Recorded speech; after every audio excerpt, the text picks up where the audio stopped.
Alors bonjour à tous. Aujourd'hui, nous allons continuer la lecture de la chaîne d'or. Et nous en sommes rendus au verset 3 à 5 de l'évangile selon saint Matthieu chapitre 7, que je vais lire. Pourquoi regardes-tu la paille qui est dans l'œil de ton frère et ne remarques-tu pas la poutre qui est dans ton œil? Ou comment peux-tu dire à ton frère, laisse-moi ôter la paille de ton œil, lorsqu'il y a une poutre dans le tien? Hypocrite, ôte d'abord la poutre de ton œil, et alors tu verras à ôter la paille de l'œil de ton frère. Et donc tout de suite nous tirons un commentaire de saint Augustin, qui nous dit que notre Seigneur vient de nous prémunir contre le jugement téméraire et injuste. Jugement téméraire dont se rendent coupables ceux qui se prononcent légèrement et avec sévérité dans les choses incertaines, qui aiment mieux blâmer et condamner que de corriger et de ramener au bien, ce qui est toujours un effet de l'orgueil et de l'envie. Il poursuit sa pensée et ajoute: Pourquoi voyez-vous une paille dans l'œil de votre frère, tandis que vous ne voyez pas une poutre dans la vôtre? Et maintenant nous continuons avec un commentaire de saint Jérôme avant de revenir sur saint Augustin, qui nous dit que le Sauveur le parle ici de ceux qui, esclaves qu'ils sont du péché mortel, ne pardonnent pas à leurs frères des fautes bien plus légères. Donc saint Augustin continue en disant que ainsi encore votre frère pêche par colère et vous le reprenez par haine. Or, entre la colère et la haine, il y a la différence qui existe entre une paille et une poutre. Car la haine, c'est la colère invétérée. Il peut se faire qu'en vous mettant en colère contre un homme, votre intention soit de le ramener au bien, ce qui vous sera toujours impossible si vous avez pour lui de la haine.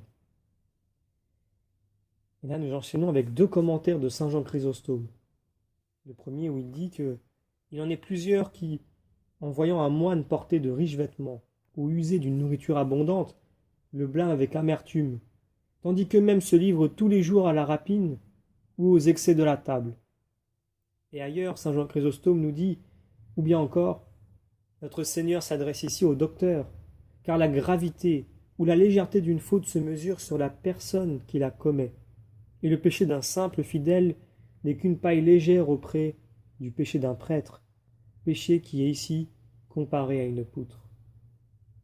Et saint Hilaire d'ajouter: ou bien le péché contre le Saint-Esprit consiste à nier la puissance de la vertu divine, ou à refuser de reconnaître une substance éternelle en Jésus-Christ, par qui l'homme doit s'élever de nouveau jusqu'à Dieu, parce qu'étant Dieu lui-même, il s'est abaissé jusqu'à se faire homme. D'après notre Seigneur, il y a donc autant de différence entre le péché contre le Saint-Esprit et les autres crimes qu'entre une poutre et un fétu de paille. Et les infidèles se rendent coupables de ce péché lorsqu'ils reprochent aux autres leurs fautes extérieures, sans voir eux-mêmes le crime qui pèse sur eux, c'est-à-dire leur incrédulité aux promesses de Dieu, parce qu'ils ont l'œil de l'âme aveugle comme si une poutre était tombée sur leurs yeux.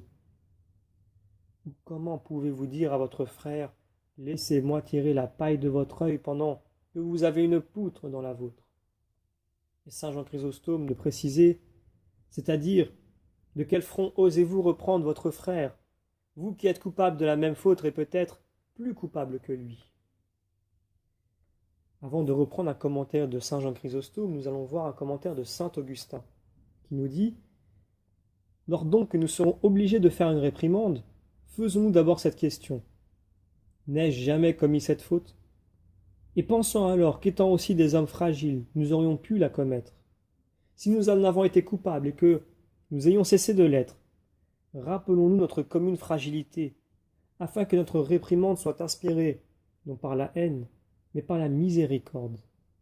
Mais si nous découvrons en nous ce même péché, abstenons-nous de tout reproche, confondons nos gémissements et excitons-nous mutuellement de courageux efforts pour en sortir.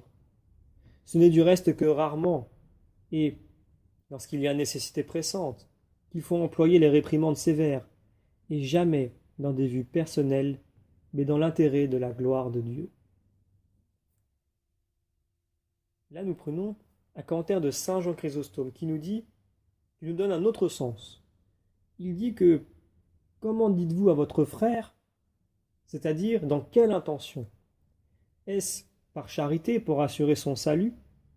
Non, car alors vous chercheriez tout d'abord à vous sauver vous-même. Ce que vous vous proposez, ce n'est donc pas de guérir les autres, mais de vous servir de la saine doctrine comme d'un manteau pour couvrir vos actions coupables. Vous recherchez auprès des hommes une vaine réputation de science, qui n'ont pas la récompense que Dieu accorde à celui qui édifie. Aussi, écoutez ce que vous dit le Sauveur. Hypocrite, enlevez plutôt la poutre de votre œil. Et maintenant, un commentaire de saint Augustin, qui nous dit qu'il n'appartient qu'à la vertu de reprendre le vice. Et lorsque les méchants essaient de le faire, ils usurpent un rôle qui leur est étranger. C'est ce que font les comédiens qui cachent, sous un déguisement emprunté, ce qu'ils sont, et s'en servent en même temps pour paraître ce qu'ils ne sont pas. Et nous revenons sur saint Jean Chrysostome, avant de terminer ensuite par un autre commentaire de saint Augustin, où il nous donne une remarque. Il nous dit qu'il est à remarquer que toutes les fois que notre Seigneur veut signaler un péché d'une certaine gravité, il débute par un terme de reproche. Mauvais serviteur, dit-il ailleurs, je vous ai remis toute votre dette, et ici, hypocrite, jetez d'abord, etc. On connaît mieux ce qui est en soi que ce qui se passe chez les autres. On voit plus facilement ce qui est grand que ce qui est petit, et on a pour soi plus d'affection que pour son prochain. C'est pour cela que notre Seigneur défend, à celui qui s'est rendu esclave de fautes nombreuses, de juger avec amertume les péchés des autres. Alors, surtout qu'ils sont légers, ce n'est pas qu'ils nous interdisent la correction ou la réprimande, mais il ne veut pas qu'en fermant les yeux sur nos propres fautes, nous poursuivons avec sévérité les fautes des autres. Commencez par examiner avec soin votre propre conduite avant de discuter la conduite du prochain. Et alors, ajoute notre Seigneur, vous songerez à ôter le fétu de l'œil de votre frère.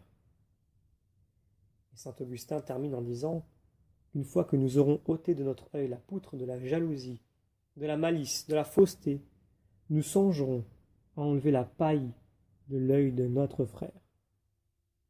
Et donc nous terminons ici la lecture des commentaires compilés par saint Thomas d'Aquin sur l'évangile selon saint Matthieu, chapitre 7, versets 3 à 5.